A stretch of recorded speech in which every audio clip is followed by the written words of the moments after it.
जी, नमस्कार आप सभी को। राजस्थान क्लासेस की यूट्यूब प्लेटफॉर्म पर आप सभी का पुनः हार्दिक स्वागत अभिनंदन है। जैसा कि आप सभी को विदित है, डेली सुबह 9 बजे हमारी ये मॉडल पेपर पर आधारित ये सीरीज चल रही है और वैसे आप सभी को ये विदित होना चाहिए दोस्तों कि ये जो प्रश्न है ये सारे के सारे प्रश्न PYQ आधारित है, यानी कि पुरानी भर्ती परीक्षाओं के प्रश्न जो है वो इसमें शामिल है। और आपको बताना चाहूँगा कि आगामी जो भी भर्ती परीक्षाएं उन सभी एग्ज़ाम्स के लिए बहुत बहुत महत्वपूर्ण ये क्लास होने वाली है। ठीक है, तो उम्मीद करूँगा ये मॉडल पेपर आपके एग्ज़ाम की दृष्टि से बहुत महत्वपूर्ण होगा। और आज का पहला सवाल आपकी स्क्रीन पर देना चाहूँगा। आपका जो भी एग्ज़ाम हो दोस्तों, पशु परीक्षक का एग्ज़ाम हो, चाहे आपका लाइब्रेरियन का एग्ज़ाम हो, चाहे आपका एग्ज़ाम जो है CET का हो या LDC का हो या रीट का हो, कोई भी एग्ज़ाम के लिए PYQ पर आधारित जो प्रश्न उत्तरी हम पढ़ेंगे तो वो आपके लिए बेनिफिट ही देने वाली है।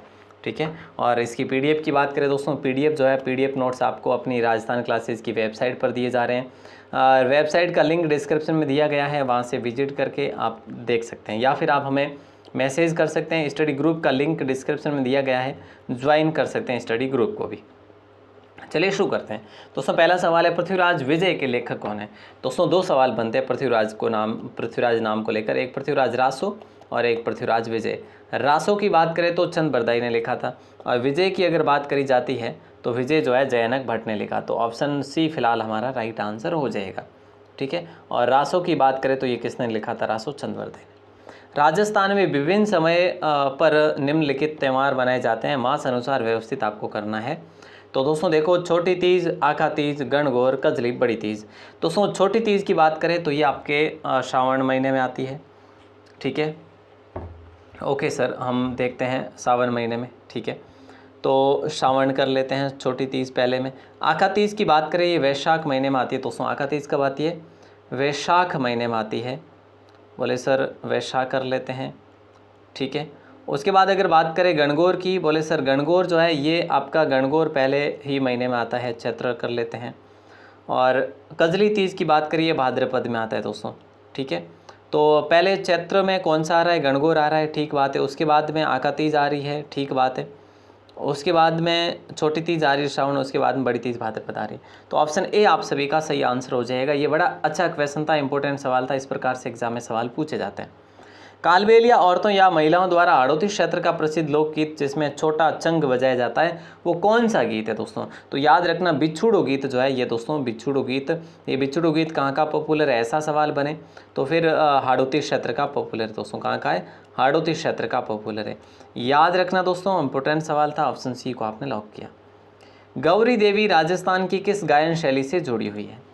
देखिए दोस्तों, गौरी देवी जो है कौन सी गायन शैली से जुड़ी है? तो फिर रामायण गायिका से जुड़ी है, ऑप्शन सी को लॉक करेंगे। और अल्लाह जिलाई बाई की बात करें, अल्लाह जिलाई बाई भी इन्हीं से संबंधित है। अगला सवाल देखिए, राजस्थान की बहुरूपिया कला विश्व के अनेक राष्ट्रों में प्रदर्शित करने वाले जो थे वो थे दोस्तों जानकी लाल भांड। दोस्तों जानकी लाल भांड का संबंध जो था वो भीलवाड़ा जिले से था, याद रखना। ऑप्शन ए आप सभी का सही आंसर होगा। इन्होंने राजस्थान की जो बहुरूपिया कला है, भिन्न भिन्न प्रकार की कलाएँ जो बहुरूपिया के रूप में करी, इन्होंने विभिन्न राष्ट्रों में इस कला को प्रदर्शित करा। अली बख्शी ख्यालों के जन्मदाता जिसको माना जाता है वो अलवर का रमजस खान कहा जाता है। अलवर का रस खान किसे कहा जाता है दोस्तों? राव अली बख्श को कहा जाता है। सर ऑप्शन ए को लॉक करेंगे, ठीक बात है, अली बख्श को कहा जाता है। और अली बख्शी ख्यालों के ये प्रवर्तक भी माने जाते हैं। और दोस्तों याद रखना, ये अगर ऐसा भी प्रश्न कर लिया जाए कि अली बख्शी ख्याल जो है ना किस साइड में, तो पूर्वी साइड में, ऐसे प्रश्न कई बार बने हुए हैं। ठीक है, भील महिलाओं द्वारा मांगलिक अवसरों पर ढोल और थाली की थाप पर किया जाने वाला सामूहिक नृत्य कौन सा है? तो दोस्तों याद रखना, ये नृत्य जो है ये घूमर नृत्य है। कब बात हो रही है? मांगलिक अवसरों पर ढोल और थाली की थाप पर भील महिलाओं द्वारा किया जाता है, घूमर नृत्य को लॉक करेंगे दोस्तों। ठीक है, ओके, अगला सवाल देखिए, और द्विचक्री नृत्य किसका है? ये भी भीलों का ही है। और गैर नृत्य किसका? ये भी भीलों का है। हालांकि ये अब बातें आपको पता होना चाहिए। राजस्थान का वह लोक देवता जिसने महमूद गजनवी से भी युद्ध करा था, और महमूद गजनवी ने फिर उनको जहार पीर की उपाधि भी दी थी। क्या कहा था कि ये तो जहार पीर है? तो दोस्तों वो थे गोगा जी। और गोगा जी के मेले की बात करें, भाद्रपद महीने मेला आयोजित होता है कृष्ण पक्ष की नवमी को, और मेला जो है नोहर हनुमानगढ़ में आयोजित होता है, जिसे गोगा मेड़ी के नाम से हम जानते हैं। नेक्स्ट सवाल आपकी स्क्रीन पर है, जीर्ण माता कौन से राजपूत वंश की कुल देवी मानी जाती है? दोस्तों जीर्ण माता के मंदिर की बात करें जीर्ण माता का मंदिर दोस्तों कहाँ पे बोले सर सीकर में हर्ष की पहाड़ियों में स्थित है जीर्ण माता का मंदिर, और ये चौहान वंश की कुलदेवी के रूप में पूजी जाती है, यानी ऑप्शन ए आपका करेक्ट आंसर हो जाएगा। Next question show on your screen पूछा जा रहा है कि गोडवान, सिरोही, आबू, मेवाड़ और गुजरात में जैन धर्म के एक तीर्थ करके जीवंत स्वामी स्वरूप की परिचायक मूर्तियां सर्वाधिक संख्या में निर्मित हुई है। यहाँ जीवंत स्वामी तीर्थकर है कौन है? आदिनाथ है, पार्श्वनाथ है, महावीर स्वामी या रामदास चटर्जी? दोस्तों अच्छा क्वेश्चन है और लॉक करेंगे हम महावीर स्वामी जी को। ऑप्शन सी आपका लॉक होगा। देखो सब जगह गोडवान, सिरोही, आबू, मेवाड़ है ना, गुजरात, सभी जगह। अगला सवाल है राजस्थान में मेवा नगर क्यों प्रसिद्ध है? दोस्तों क्वेश्चन इंपॉर्टेंट है, मेवा नगर क्यों प्रसिद्ध है? तो पार्श्वनाथ जैन मंदिर के लिए पॉपुलर है, ऑप्शन ए को लॉक करेंगे। और मेवा नगर कहाँ पे है दोस्तों? अब ये आपको बताना है कमेंट करके कि मेवा नगर जो है ये कहाँ पर है। बाड़मेर में है, बीकानेर में है, जोधपुर में है, कहाँ पे है दोस्तों? आपको कमेंट करके बताना है, ये आपके लिए इम्पोर्टेंट सवाल बन जाता है। ठीक है कि नहीं? बिल्कुल सर। निम्नलिखित में से माथे पर बांधने वाला आभूषण कौन सा है? निम्नलिखित में से माथे पर बांधने वाला आभूषण हालरो नहीं है दोस्तों, आंवला भी नहीं है, गोकरू भी नहीं है। गोकरू तो दोस्तों गोकरू पुरुष कहाँ पे पहनते हैं? पुरुष कानों में पहनते हैं, ठीक है। और माथे पर बांधने वाला आभूषण जो है रकड़ी है। गोकरू महिलाएं हाथों में पहनती है, लेकिन रकड़ी जो है ये माथे पर पहनी जाती है, ठीक है। अगला सवाल देखिएगा, धरती से आकाश के तारे के समान दिखाई देने वाला दुर्ग कौन सा है? देखिए दोस्तों दुर्गों के बारे में बहुत ज़्यादा सवाल बनते हैं एग्जाम में, और ये तारागढ़ दुर्ग है दोस्तों। धरती से आकाश के तारे के समान दिखने वाला ये दुर्ग है तारागढ़ दुर्ग। ऑप्शन ए आपका लॉक आंसर हो जाएगा। अगला सवाल है भंडार का भोजन निम्न में से किस मौके पर रखा जाता है? किस अवसर पर भंडार का भोजन किया जाता? तो विवाह के अवसर पर जो है भंडार का भोजन किया जाता दोस्तों, जिसे भंडार का भोजन कहा जाता है। ठीक है बात है। अगला सवाल आपकी स्क्रीन पर है, गोफण, गिलोल व पंचाणी से तात्पर्य है। गोफण, गिलोल व पंचाणी से तात्पर्य है तो दोस्तों राइट आंसर खेत में पशुओं को भगाने व पक्षियों को उड़ाने के लिए बनाया गया औजार गोफण कहते हैं, इसे गिलोल भी कहते हैं। आपको पता होगा दोस्तों, आप अगर रूरल से हैं, ग्रामीण से हैं, तो फिर आपको पता होगा कि गिलोल क्या होता है और गोफण क्या होता है, जिसे हम कहीं कहीं पे स्थानीय भाषा में पंचाणी भी कहते हैं। ठीक है, क्लियर है। जब भी जैसे पक्षी आके धान पे बैठते थे तो आप गिलोल से जो है उसे भगाते थे, गिलोल छोड़ते थे, है ना। बिल्कुल अच्छा सवाल था। जयपुर राज्य के कारखाने का नाम जहाँ कलाकार चित्र और लघु चित्र बनाया करते थे तो सूरत खाना था या फिर तोशा खाना था? दोस्तों अच्छा सवाल है और सूरत खाना को लॉक करेंगे, सूरत खाना। और दोस्तों सबसे अधिक अगर चित्रकार हुए तो प्रताप सिंह के समय हुए थे, ये याद रखना है आपको। और अगला सवाल है 18वीं शताब्दी के किस राजपूत राज्य द्वारा विधवा पुनर्विवाह हेतु नियम बनाने के प्रयत्न किए गए थे? तो दोस्तों याद रखना, ऑप्शन बी को लॉक करेंगे, सवाई जयसिंह ने करे थे। ऑप्शन बी आपका करेक्ट आंसर होगा, इंपॉर्टेंट सवाल था। ठीक है भैया, अगला सवाल देखिए, राज्य के निम्नलिखित जिलों को जनसंख्या के बढ़ते क्रम में व्यवस्थित आपको करना है। सबसे पहले तो हम भैया जयपुर को करेंगे। सेकंड नंबर कहाँ पे आ रहा है? सिर्फ और सिर्फ ऑप्शन बी में आ रहा है, तो ऑप्शन बी को लॉक कर देंगे? नहीं, क्या पूछा है? बढ़ते क्रम में व्यवस्थित करना है, ये आपको बताना है। सही बात है दोस्तों, बढ़ते क्रम में करना है, घटते क्रम में नहीं करना है, बढ़ते। जैसे कि सबसे कम जनसंख्या पहले में है उदयपुर में, उसके बाद आपका नंबर अलवर का था, उसके बाद नंबर आता है आपके उसके बाद नागौर, और उसके बाद अलवर, उसके बाद जोधपुर, और उसके बाद जयपुर। तो ये आपका ऑप्शन ए आपका राइट आंसर होगा। बड़ा अच्छा सवाल था भाई, है ना। राजस्थान के साथ सर्वाधिक लंबी सीमा बनाने वाला राज्य कौन सा है? राजस्थान के साथ में सबसे लंबी, वैसे 5 राज्य हमारे राजस्थान से सीमा बनाते हैं और सबसे लंबी सीमा बनाता है मध्य प्रदेश। कितनी बनाता सर? 1600। और सबसे कम बनाता पंजाब, कितनी बनाता? 89। तो दोस्तों ये चीज़ें आपको याद रखनी है। और अगला सवाल आपकी स्क्रीन पर है कि, और इसके साथ साथ में आपको ये भी पता होना चाहिए कि हरियाणा और यूपी की कितनी सीमा लगती है। तो दोस्तों याद रखना, यूपी की 877 किलोमीटर है, ठीक है, और हरियाणा की 1262 किलोमीटर है। तो ये भी पता होना चाहिए। पंजाब 89 है, मध्य प्रदेश आपका 1600 है। ठीक है, क्लियर? बिल्कुल सर क्लियर है।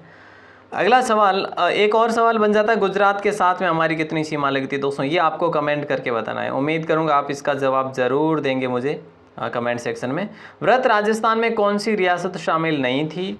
तो देखिए दोस्तों, व्रत राजस्थान में जयपुर थी, बीकानेर थी, जोधपुर थी और एक जैसलमेर थी। जे बी आपको पता होना चाहिए दोस्तों। व्रत राजस्थान की बात करें तो 30 मार्च 1949 को व्रत राजस्थान का गठन हुआ था और इसमें JJJB का जो है शामिल किया गया था इनको, लेकिन अलवर नहीं था।